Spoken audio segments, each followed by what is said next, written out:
to get everyone, maybe some people haven't following along. So generally the idea is to introduce a materialized view spec for Iceberg.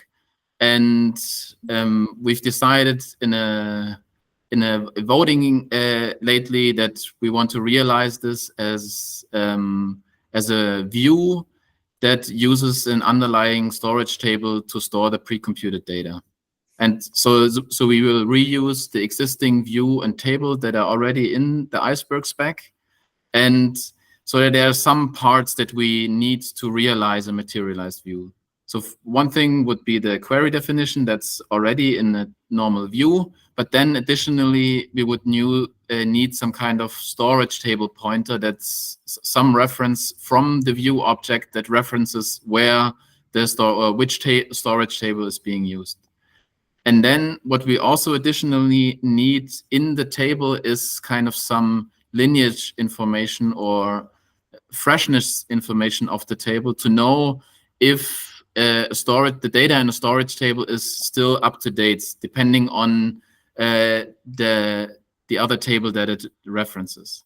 So we already, as Dan just said, we already discussed a lot and we already come a long way, but there are just some minor questions that are still open. And so one question would be like, what do we use to store the storage table pointer?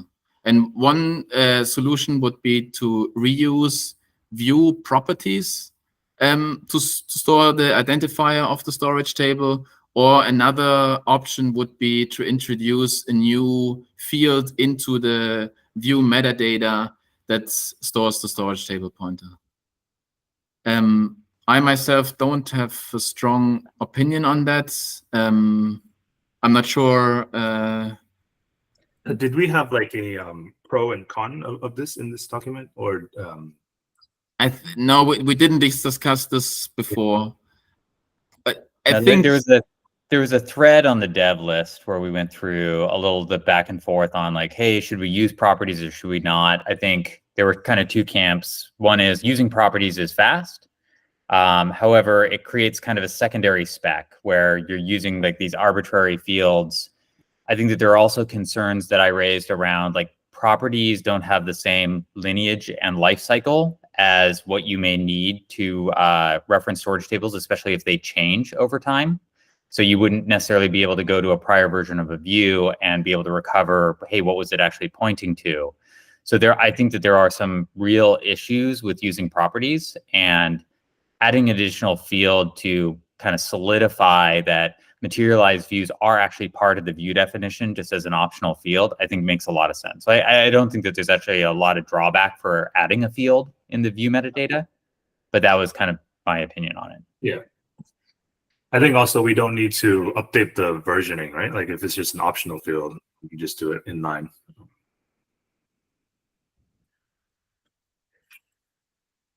Yeah, every update has a new version. Yeah, every update does kind of have a new version. Yeah, I think I agree that the versioning story seems to be a pretty strong argument for using the metadata versus using the property, because we never version the property field. I guess, Vala, do you have any thoughts? So wouldn't the new properties create new snapshots? And let's say for the table case, wouldn't that create a new snapshot for the table on the table side, not necessarily on the view side? Properties on tables do not create new snapshots. No, they create a new metadata file, but they don't create new snapshots. But I mean, did changing any other field in the table create a new snapshot? I mean, like if you mutate schema or other things, like it doesn't create a new snapshot. Yeah. It's actually, you have to change the data. So that's why I was kind of wondering, like, if we have it in the non-properties, do we actually have more ability to track it? Because like we basically have the same issue, right? It's just kind of tied to a metadata.json that exists in the ether. No, I think if you look at the views, well, so I don't know if here there's a more concrete like where we would put it, but I think this would be put it inside the what is it called, like version form. version log. Like there is some kind of Oh, like okay. structure, I believe, that we would put this under that moves every time we update. Yeah. I So kind of forgot the exact term.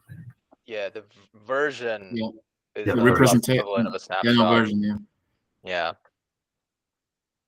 Okay. I mean, well, that's an argument for me. That's kind of what I was missing from the non-property view. Is like I didn't know if we actually had something that traced outside of that. So you could put it in there, or you could put it as a top level field that moves with the history. So the version history, it sounds like, is a reasonable place potentially, because that will be tracked as part of the. The question is there a real use case to change the storage table for different versions, or? I think that should be something that you track. Yeah, okay. Yeah. Yeah, I mean, theoretically, one could like drop and recreate or do all sorts of fun things. All right, yeah. I mean, do it. I know. I think Wally, you have the strongest feelings about table properties. Do you want to like? Can you give like the best case scenario there? Or? Yeah. So as Dan mentioned, like where I'm coming from is the speed of implementation and not having to deal with communities outside Iceberg to propagate the new semantics to the engine side as well. Mm. But that is subject to implementation. So right now, for example, the Spark implementation, which is in the PR, leverages properties, and we could have another implementation or attempt another implementation that doesn't use properties and relies on actual table metadata and see how far we can go with it without changing engine APIs. If it gets blocked, then I think that would be a concern for me. Well, I think a lot of us are going to have more time going forward, so I think we can kind of dedicate at least a little more PMC time to getting this done. So I personally think I'm not afraid of going that route, just because I also think we need to start gearing up for Spec v3, and we're going to basically put a lot of demands on engines anyway. So maybe this is the time. I mean, this will be a lot of like optional fields and features, I assume. Yes, and the other high level thing is like we don't want to be working around the spec to get features in, because that just creates a lot of inconsistency in implementation. Yeah. We want it well defined and well thought out, and that's what makes it, actually stand the test of time. Yeah, I mean that is true, but I feel it's a bit subjective. So depending on the topic, you can either argue it's a better fit for properties or better fit for first class metadata, and there are examples in the existing spec for both. And again, I would say it's a bit subjective. So, but I agree that maybe sometimes it's better to stick to metadata. But the argument that like using properties is discouraged across the board, I think this has been violated before. So, well, yeah, I think that's good. I regret those times. Doing it going forward. Like, don't point to things and say, "Oh, well, we did it there, so it's okay to do everywhere." I do think that like when we get on to the next part of the discussion, I think I'm going to advocate for using properties, kind of like at least options in the snapshot summary. But so I think it's really about, if we're going to make this a standard, if we're actually going to incorporate it, we should make it part of the metadata. If not, well, you can just go hack it and do properties and do whatever the heck you want. It's just not going to be part of the standard. Like, that if we're going to say, hey, it's all properties, there's nothing preventing you from doing that right now, other than the fact that you probably won't get consistent implementation or just general consensus about using it that way. Jack. Cool. So since we are using this pointer approach, I remember one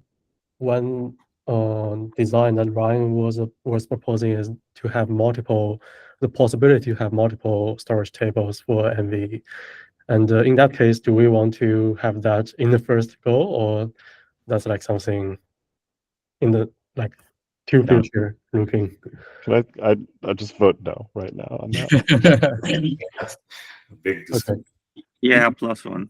Even like storage table versions can be a concept that we can consider for tables on their own. Like one conceptual table can have multiple physical implementations, regardless of whether they are wrapped by a materialized view or not. So maybe that's a separate spec. Yeah.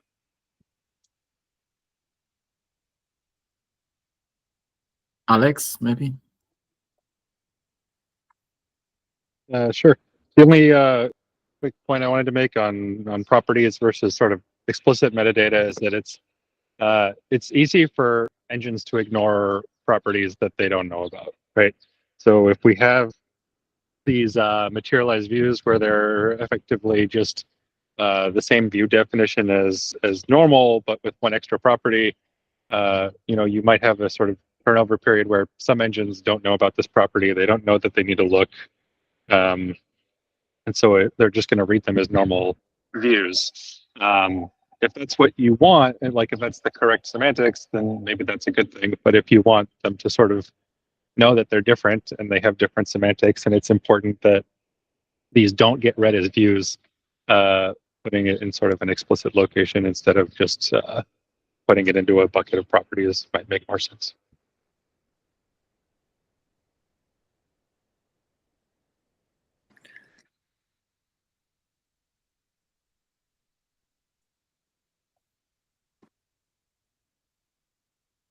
I think we're kind of so on consensus here, maybe. And well, I don't want to put words in your mouth, but how are you feeling? No. Again, like I'm not like strongly against using metadata files as long as the scope doesn't unmanageably expand to other engines and so on. But there is another topic where I was looking into the Trino implementation yesterday, and I don't know if we're going to switch gears to the table metadata with this discussion as well. But since they also add the lineage information as snapshot information, as snapshot summary information at the moment, and they do use properties, but that's fine. That's due to the lack of another mechanism today. Their implementation of materialized views is very crude, where upon refreshing the materialized views, all the files in the snapshots gets deleted, the current files. Then new files are manually added to manifest. Like everything is done manual and with very low level APIs. And through those APIs, they also set the property on the snapshot. So I can show you the code to get into the more lower level details. But the high level idea here is that they really need to go to the snapshot APIs and manipulate the files and manipulate the metadata. So how do we envision this going forward? Like, are we expecting all engines to do the same, or are we giving them higher level semantic operations where we can decouple the write from setting properties? And again, if it helps to project the code to visualize what I'm talking about, I can do that. But Dan. I think at a high level, like that's an implementation detail of the engine. Like I would expect to some extent that the behavior of, Trino or Spark would vary based on how they want to produce the storage table. If you're saying that there are actually semantics missing from the table API that would prevent being able to construct a storage table in the way that we're talking about, maybe we could extend that. But I think that everything is there already to support the construction of the table. Because like what we're largely talking about is construction of a snapshot with summary information, right? Correct, but maybe let me just try to share screen. Do you want to spend some time on this topic, or is there something more? I think we should probably actually back up, and rather than talk about like how this is constructed, talk about the other piece of the representation, which we kind of have already jumped to assuming, which is, hey, if stuff is stored in the snapshot summary, we probably want to talk about that. What do we store? What do we want to include in the actual storage table? And then as a last piece, we can talk about, hey, is there something missing from the APIs or the implementation in order to really make this possible? Sounds good. Sure. Can we wrap up the discussion about the first point, or is it still linked together to the second point? Or shall we finish the second point first and come back to the first point later? Or because if we move to the how the lineage information is stored, what we need for the lineage information, this is another topic. So I'm not sure if we should agree on the first point, or I think Russell kind of called it briefly there, which was, it sounds like there is general consensus around, hey, we should formalize some sort of pointer in the metadata. So again, like, I don't think we should be making decisions here. Decisions should be made on the dev list. So it's kind of like, hey, this was kind of the general tone and consensus, and we should follow up with the wrap up on the dev list of like, this is what the general feeling was, and seek for dissent there. All right. Okay. Okay, then let's move to the second point.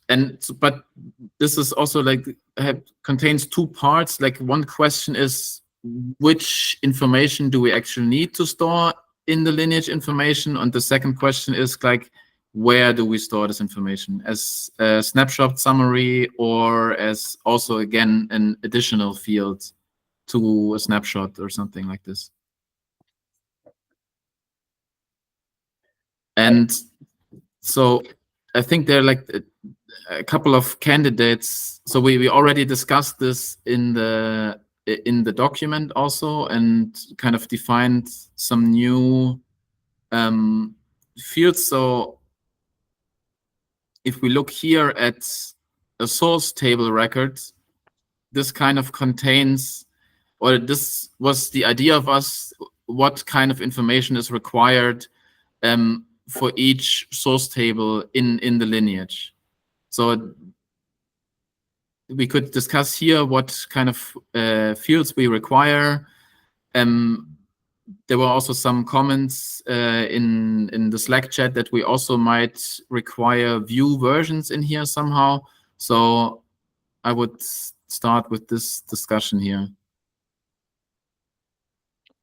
So I think I added a little confusion in the doc, and one of the long threads was based on some comments that I made. And when I think about lineage, and I know that we went back and forth on terms of like, hey, what is the name of this? Is it like, you know, lineage state, or, you know, there are a number of names that were kind of thrown out.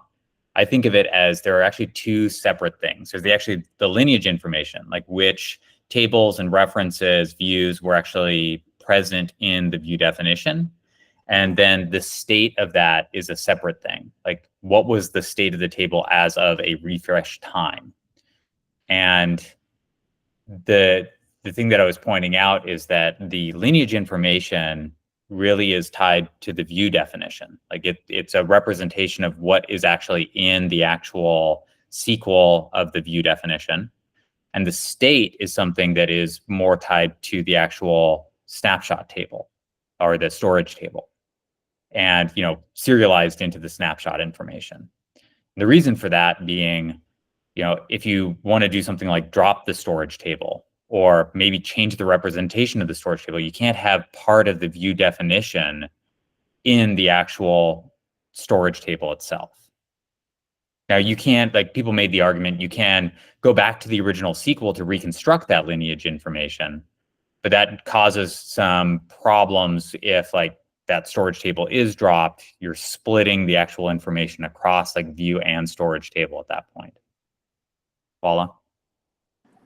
Yeah, the way I was viewing the split, and maybe Benny too, I'm not sure if he made it, is whatever information that is required to compute the freshness is on the table side.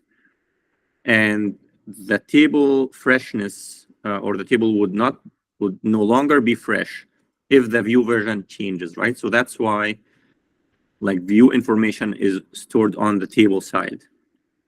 So does this distinction make sense? Like freshness information is on the table, and freshness information includes the view version and child view versions as well. So I would say what my comment doesn't necessarily disagree with that. It is more about what are you representing and how are you representing it. Like I still think I agree that, yeah, the state of the actual storage table, like the freshness information is in the snapshot summary, it's in the storage table. but you also need the lineage information as part of the view definition. So that's why I see those as two separate things. There's the lineage information. Hey, it's these tables and these references. And then what's stored in the storage state table is a mapping of that to whatever the state was. So use the combination of those to determine the freshness. And there's the reason for that being somebody who doesn't know how to interpret the SQL can still read from a fresh storage table. Right? You don't have to necessarily be the engine that has to that can refresh the table in order to consume from it. So an example of that would be if you're using Spark to like do your materialized view refresh, but then you're using something else like Trino or StarRex to consume from it, as long as it's fresh, it can consume from the table. If it's no longer fresh, you would have to fail and say, hey, the data in this storage table is no longer fresh. But it may be that like the view representation is actually a different dialect or something else. But as long as the storage table is fresh, anybody can consume from it. Jan? I would argue that the lineage information in the view is actually not necessary to get this information, because the freshness is inherently a storage table property. It doesn't.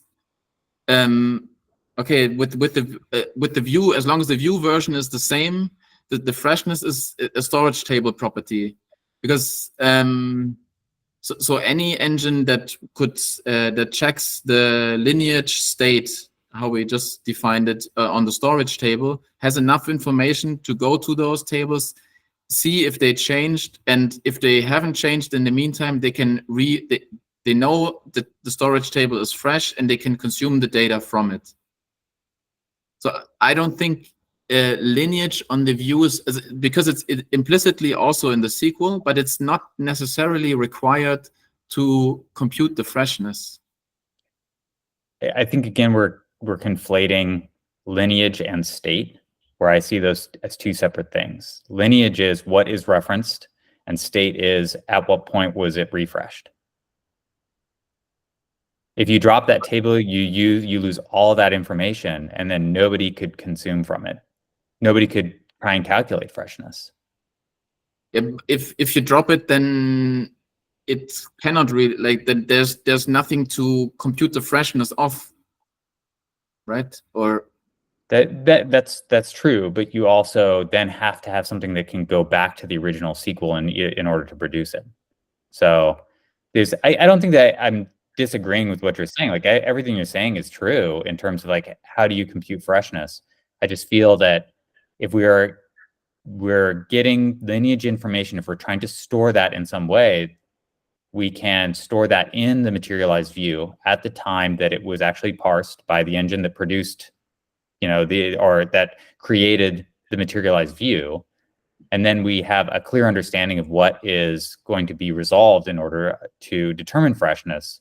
And then the serialized state of that freshness is what's stored in the snapshot summary. So then I posted a question. I think this might resolve the confusion and maybe bring us all on the same page. So your point is view metadata would contain a list of table and view identifiers, and then the table would map those identifier or names to their state, regardless of whether they are tables or views. And then by that, we can avoid the engine that is trying to use the table to parse the view, because the data for parsing or the output of the parsing is trivially available in the view metadata. Okay, yeah, I'm fine with that. I would just be wondering, like, what would be a use case where you would need this lineage information? I know that it's additional information and it's probably helpful, but I don't see a use case where you would, for a materialized view, actually require it. So you need the same information regardless. We're just talking about how do we represent it and where do we store it. So the lineage information needs to exist somewhere.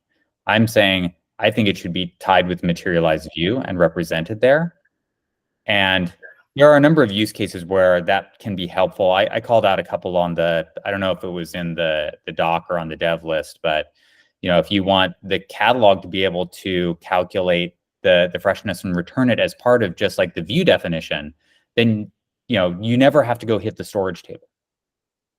Yeah, but for the freshness, you always have to you have to go to the without the storage table, you have no information about the data, and you cannot make any statement about the freshness, right? So it's required. The catalog might be able to determine that without the client having to go and touch the storage table. So you could potentially have on a load view a field that just says, hey, the information is fresh. So you can just go straight to the storage table. You don't need to do any sort of calculation. You don't need to evaluate the freshness because it's already been managed by the catalog.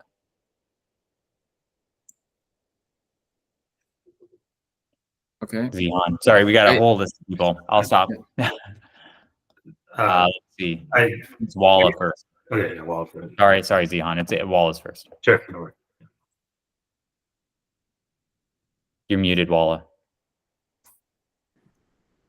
Yeah, I was going to reinforce what Dan mentioned and provide maybe perspective from the implementation, because at resolution time, or when we're trying to decide whether to use the view or the table, without the information that Dan suggested to add to the view metadata, we need to reparse the view to get the base table identifiers.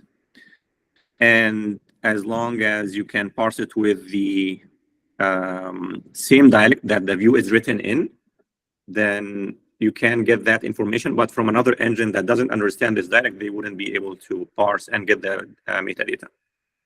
And I think this is where this information is helpful, because whoever produced the view can also attach the base table identifiers to the metadata.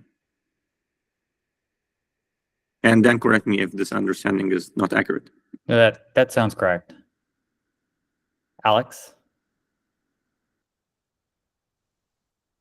I'll admit I'm a little behind on the doc. I haven't read it in a little bit, but one point I wanted to ask about was how potentially incremental materialized view updates would work with updating this lineage, because if you are adding new data files for your materialized view to, say, account for all of the inserts that have happened on your source table since the last snapshot it was based off of, you need to be able to commit both the new lineage information and the new data files atomically. Otherwise, you're potentially getting into race conditions. And so if the new data files and the lineage information are in different places, then you're looking at effectively a multi-table commit as opposed to just one atomic swap. But I'm not sure if I'm misunderstanding something. No, Alex, I think that's okay, because it's like, even if you're encoding like the change in state on the storage table, that's all happening at the storage table. Like your files and the actual state of the lineage is captured in that storage table. And I don't think anybody's disagreeing with that. There may, you may have situations if you have like multiple writers, like if you've got multiple things trying to refresh the table at the same time, that could become problematic. But I think we haven't really explored that as a use case, like multiple refreshes at the same time. Okay, got it. Zihan? Yeah, I think it would also help to have a proposal on the same page here. But are you saying, so I think I definitely agree, the lineage should be on the view, to save the catalog, the task of having to parse the SQL. But are you saying also to put like a Boolean on the view to indicate whether that's fresh? Is that my understanding? That's not a view spec change. That would be more of like REST API that catalogs could take advantage of it and say like, hey, when you go to the catalog and you say load this view, it could behind the scenes go and calculate whether the view is fresh or not, and just signal immediately to the client that like, hey, you can just go straight to the storage table. Like, the catalog is telling you it's fresh. Okay, I think that was my confusion. I don't know if that was confusion in some others. But Not advocating for adding something like that to the actual like view definition. The last thing, and this again is kind of like the high level point here, is I would like for as much as possible not to have to make the table spec know about materialized views. A table should just be a table. And if we add a bunch of fields and other things into the table spec about views, it feels a little awkward. And then the other piece of that is like, we have to do a table format release. You know, the serialized state of that and representing it in the Iceberg table also prevents you from using other things to represent the actual underlying storage. And there may be cases in the future where people want to use more optimized, storage for materialized views. And I think that would kind of close some doors if it was like, hey, you have to put all of this additional like view metadata into an actual table definition.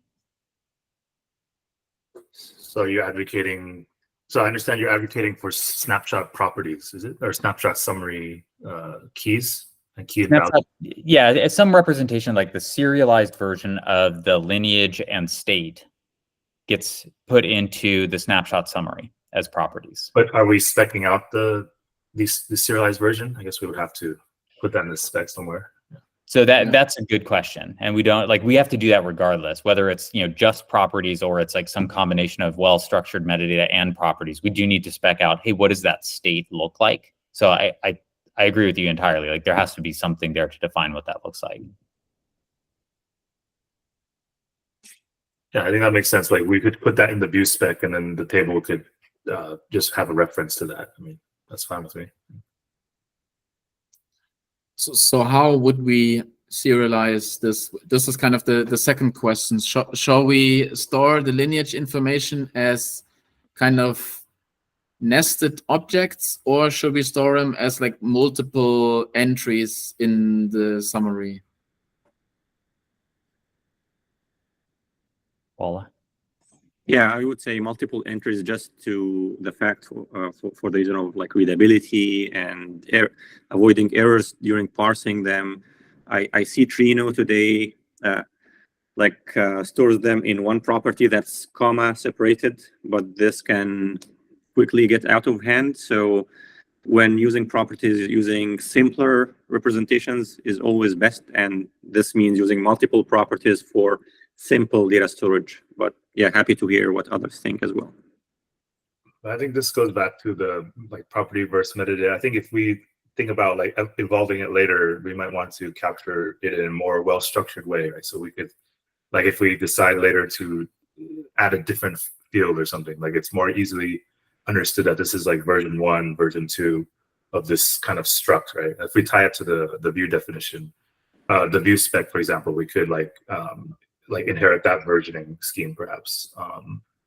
So it didn't follow. If we're talking about properties, then versioning doesn't apply. Yeah, so I think I was trying to argue for the other way, like having a well-structured like JSON object or something like that. So, but again, is it a property or is it metadata? It would be on the snapshot summary, I guess, as a which is, I guess, just a key value map. Yeah, so I think Zihan was like probably arguing for like, yeah, it is a key value, but the value is like a well-defined like JSON structure that includes a version number so that if it needs to evolve, like people would, engines would be able to identify that it is different. Yeah, thanks. Okay. And that just to circle back, that is how Trino currently does it. Alex, can you confirm that? We may have lost Alex. Wally, you looked at it. Sorry, I was. Can you repeat the question for me one more time? The materialized view state is stored as a single property in the snapshot summary with Trino. Is that right? As far as the like tables that are referenced. Yeah, tables are referenced, and I assume like what time they were updated or whatever you're using to check freshness. Yes, I think it's all in one property. And it's comma separated, no structure. I kind of agree with Russell's point too, which is, yeah, we have a common format, but it really doesn't need to be any requirement that, if there are optimized versions of the underlying storage that it couldn't do something else. I think in general, we would recommend using whatever the defined format is though. It's the serialized state of the lineage information. Yeah, I mean, so my thoughts there and why I wrote that it's for the other thing, for the actual pointer, that's strictly required. An engine needs that. The actual lineage history is, you know, that's engine specific if it wants to use it or ignore it or do something with it. And it's always correct to read that storage table, but your definition of correctness depends on what the engine semantics are for all of everything else. But Russell, don't we want different engines to know whether it's fresh or not? Like if you have just ad hoc per engine thing. Yeah, how does that work? my thought there is you might have engines that can't do that correctly, because like imagine I'm using like just a Python client. Do I have a way of ensuring that between reading the first instance and the second, that reading the view and then getting to the pointer, that like nothing has changed? I don't know. I don't know if we can always like make those guarantees with different systems. And I think that overlaps with like the REST interface, being able to tell a client like, hey, this is fresh. Because like a Python client that can't really do anything with the information may not ever be able to know, or would be complicated for them to correctly calculate freshness. But if they can just be signaled like, yeah, this is fine, then they can load it.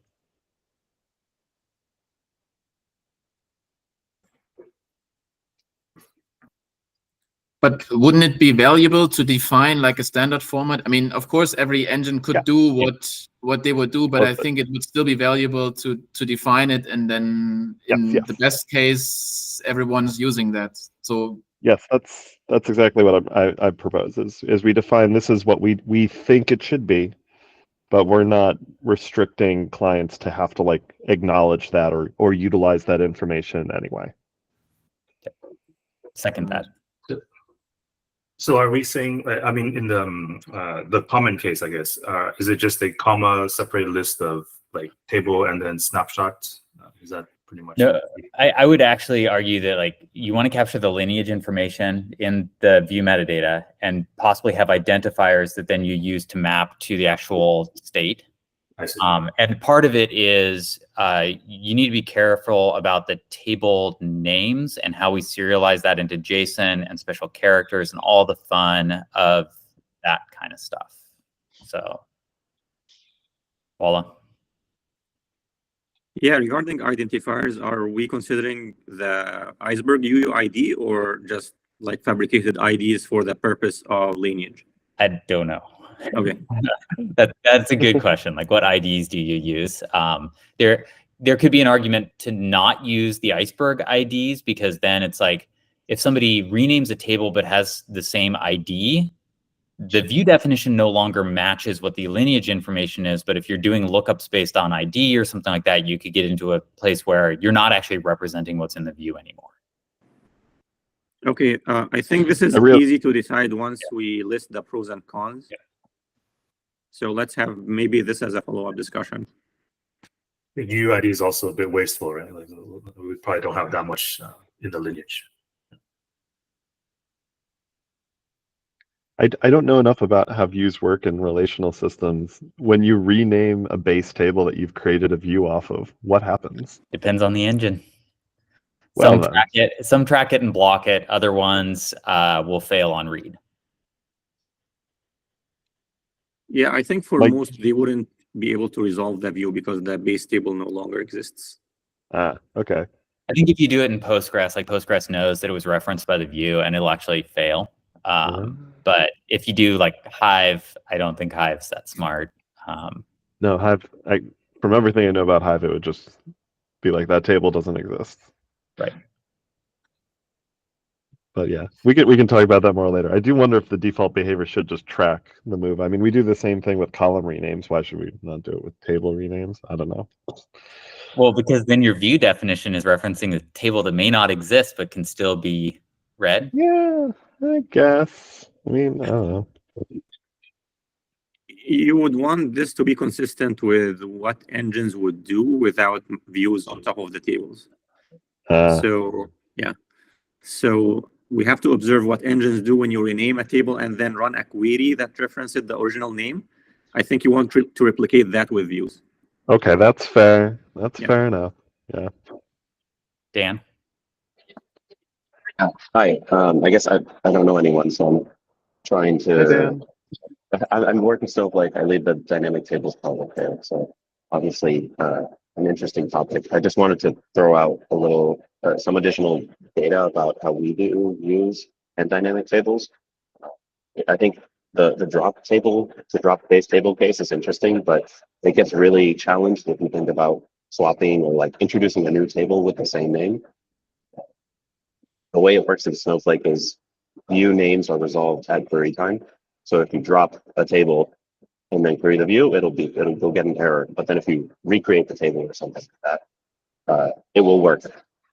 And for dynamic tables, we wanted that same behavior. So we kind of had to store everything, both the semantic lineage and the original data, so that we could kind of reconcile those later. I think we probably don't want to put requirements on engines about how they behave about their resolution like that. There are just so many different behaviors out there that if we make a requirement, we basically just opt out from people being able to adhere to the view spec. So Yeah. That makes a lot of sense. And like I know some systems that will track all the references and prevent you from doing things until you like drop the view or change something in the view. And there are other ones that allow it to happen and it only surfaces at view resolution time. So, Jan? I want to change the topic a little bit. Maybe Walla, do you want to add something to this discussion? Then maybe you can go first. Yeah, just as a final conclusion, we're suggesting to have the lineage or the state information as snapshot summary property that is structured in JSON. Does this summarize? And then next step is to agree on that JSON format or schema, right? Okay, yeah. Sounds good. So then you're proposing to have like a lineage, actually what we just talked about, like this lineage representation stored in the view, and then have some reference to the storage table, to the lineage in the storage, to the lineage state in the storage table. Close to what you're saying, I would say kind of what we've spec'd out for the references, just move that from the actual snapshot summary to the view definition. So yes. But then it's kind of like, well, how do you go from that lineage information to what Walla just mentioned is like the actual state that we store in the table? It is really just, how do you reference that lineage information in the JSON structure? And that's kind of the open question about like, do we use IDs? Do we use names? Like, how do we want to tie those two things together so somebody can load the two and do a freshness evaluation? All right. I thought that like, if you have the identifiers in the lineage state information on the storage table, you could calculate the freshness of the storage table just depending on that. So even if like someone only gave you the storage table without the view definition, you were able to calculate the freshness just depending on that. If you would need to go back to the view to look at the lineage, look at the identifier, and then go back to the storage table to look at which identifier corresponds to a certain source table, then it would be an additional step. I don't know if this is really required, if you should be able to access the storage table just like that, but this would be one point of having the identifier in the storage table lineage state. I would generally think that that's kind of an anti-pattern. Like you wouldn't go directly to the storage table without knowing that it's associated with a view. Like typically you would load the view first or load both in parallel or load both together. Because I don't know how you can actually even assert that it's still a storage table if you're only loading the storage table.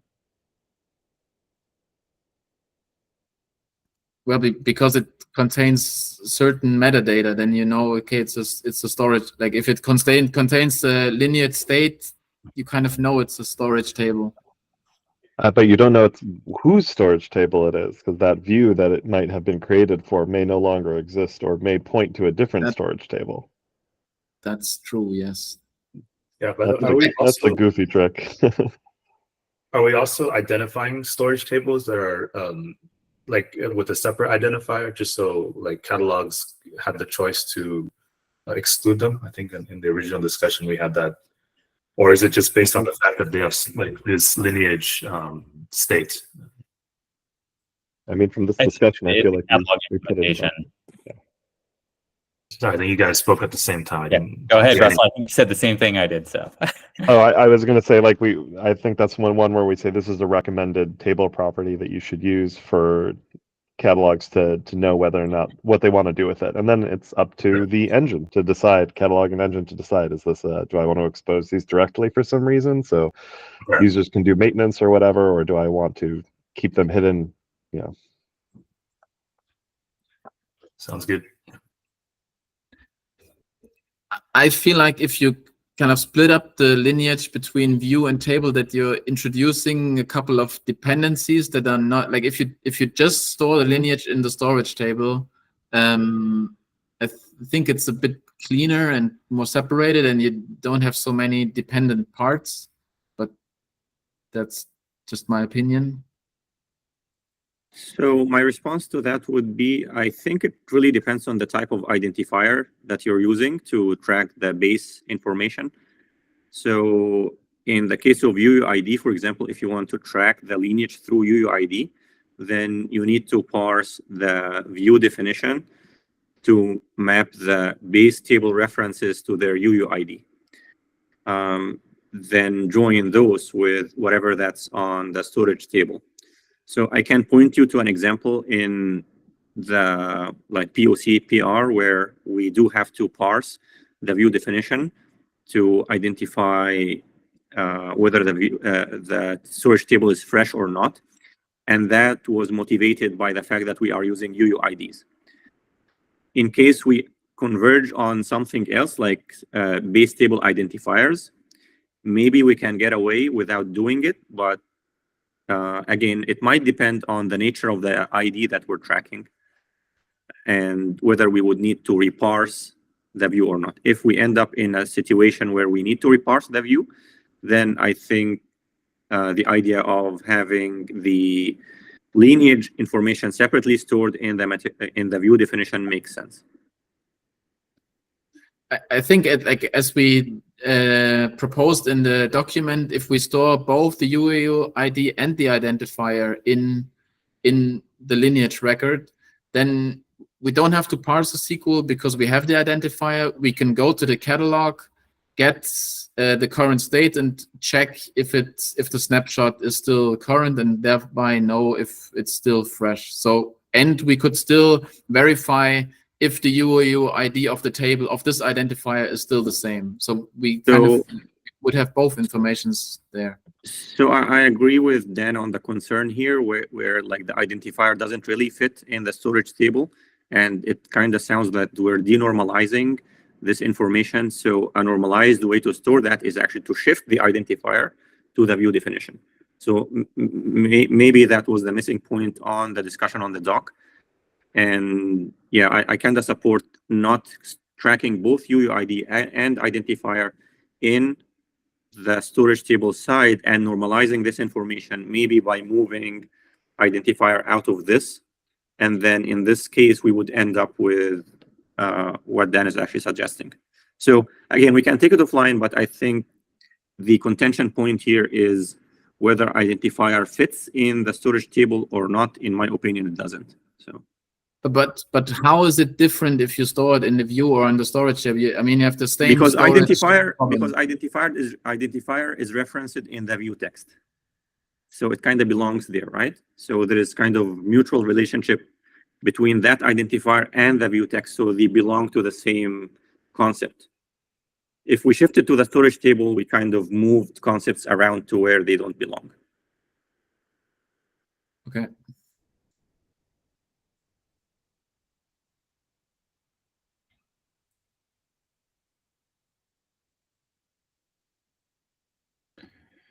John? Yeah, I think this is somewhere I'm still kind of confused because looks like there are two sets of versions on the materialized view. One is the the normal versions, like whenever you replace the view definition. And then now we're adding another one. It's called the refresh versions. It can be confusing. And also, I think Jen got a good question about, I mean, where are we supposed to store these refresh versions, right? And right now in some POCs, I believe it's stored on the storage tables table properties, actually.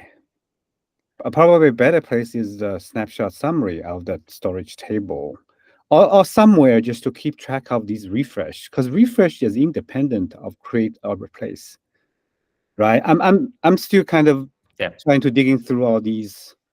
Yeah, there are a couple different like Yeah. kind of proposal versions and iterations on this out there. John, I think you're right. I think that actually what is being proposed is that information is captured in the snapshot summary. So you're correct in that like updating table properties doesn't necessarily mean that it tracks with the actual data of the table. So I don't think that that's on the storage table side. That's definitely not a viable solution. And I think what's in the doc is talking about the snapshot summary, and it was just kind of a question of like, hey, do we fully expand and define all of the materialized view information in the actual table spec? And I think like what I've been advocating for is like keep a table and store as much of the information in the view definition, and then use snapshot summary to serialize the state. So I think that is largely what you were asking about. Yeah, I totally agree with keeping the table properties as clean as possible. But on the other hand, where do we store that thing? I mean, how about just a separate mechanism? I don't know. I'm just thinking out loud here. It could be even saving to a file or somewhere that's tracking the history. Well, so John, that's what we're talking about. And like the snapshot summary has an options field that is kind of like table properties, but tracks with the data. And so that's actually what we're talking about. Yeah, but the view snapshot summary is not a good place, because I think that is for when we do a create or replace, right? That's when we create a new snapshot. It's the storage table snapshot summary we're talking about. Oh, okay. Yeah, I think that probably makes sense, but there are a couple of caveats, right? So, but I'm leaning towards that solution. Yeah. Paula? Yeah, I would like to keep a few minutes or maybe have a separate sync on the APIs. So now that we would store this information in the snapshot summary, I don't think Iceberg has a top-level API today to update the snapshot summary to like store this information in the table once it is computed. So I would like to understand like how are we going to refresh the table with adding new files and maybe do insert into as select whatever the view text is. Then once that is done, we kind of go and retroactively throw in the lineage information. So that's one approach. The other approach is to fully operate on the low-level APIs of snapshots and kind of say added files dot add the snapshot files, and again added file dot set the snapshot summary, and then do it in one transaction. But that's kind of very, very low level, and whether we expect engines to be doing this or not. So Walla, there are actually already mechanics. Like if you look at the WAP pattern, that's actually kind of what the WAP pattern is doing, which is like you make changes to the table and you set the snapshot summary options together as a single operation. I don't know, and Russell, you may know, is there SQL semantics in like Spark for setting the options as part of the commit? We can set custom properties. Yeah, we added a hook that lets you add custom things into the snapshot summary, but I think they have to have a certain prefix. But we do have precedent for doing this before. Yeah, so I think it's a good question, Walla, like the mechanics of like how do engines actually do this? But you know, each engine, of course, can use the APIs, and I think from an API perspective, most of what's necessary is there. It's then just a matter of like, is there a convenient way to use that within like a Spark refresh operation or something like that would capture and encapsulate that information correctly? Exactly. Like right now, what is available is really not convenient at all. So And it actually results in compromises on the snapshot layout or the files, because what Trino does, for example, is that they erase all the existing files and then add all the new files. Then you lose kind of like, if the table is append only, for example, then you've lost incremental scan on that table, on the storage table. So due to the lack of convenience, engines end up kind of manipulating low-level APIs in suboptimal way.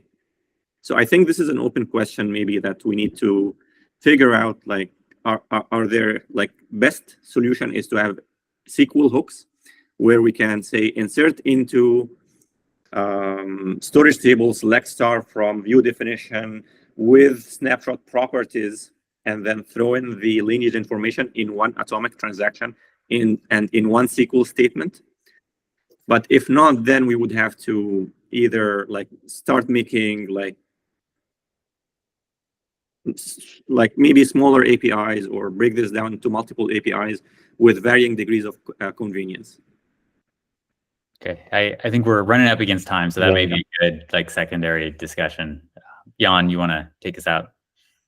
Yeah, one thing that Benny Chow was still mentioning, that actually, if we are referencing views in our materialized views, we actually also have to store the view versions as part of the lineage information. So I'm not sure. I thought maybe that we could rename the, so in the lineage information, we have some kind of identifier of the table, and we store currently the snapshot ID for this particular table. And I thought maybe that we could rename this not as snapshot ID, but generally as some reference ID. And in case it's a table, it references the snapshot. And in case of a view, it kind of references the version ID. So because it's kind of a, so it can either be a table or a view. It's, how do you say, a variant or like type. I just thought I wanted to mention this because he brought it up, and he's not here today, that we also have to think about this.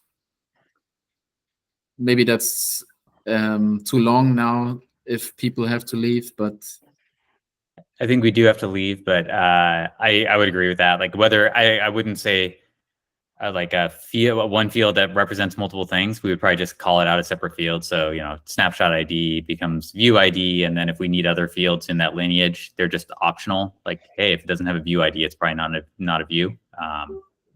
Or a type for the identifier. I don't know if that's necessary. I think we probably need to iterate a little bit on what does that lineage record actually look like. All right. Okay. Thanks, everybody, then. I think we made great progress, and we'll discuss the rest on the mailing list. Or yeah, Jan, if you could just like send a small recap, or we could just post the video with a transcript or something like that. All right. Yeah, I'll write a small recap. ChatGPT is great about summarizing those meetings, so try that. All right. Thanks. Thanks for organizing. All right. Thank you. Bye.